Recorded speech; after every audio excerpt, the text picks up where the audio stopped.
So in this video I'm gonna show you how to scan QR codes on VIVO Y28.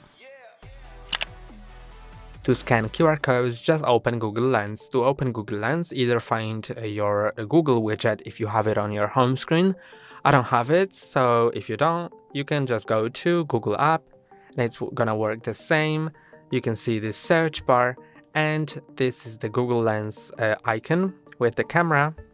Click on it, allow it to use camera, and now just hover over a QR code with your camera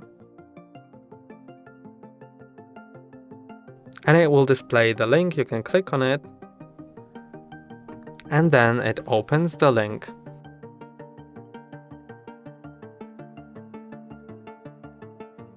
And that's all for today. Don't forget to like and subscribe. See you next time.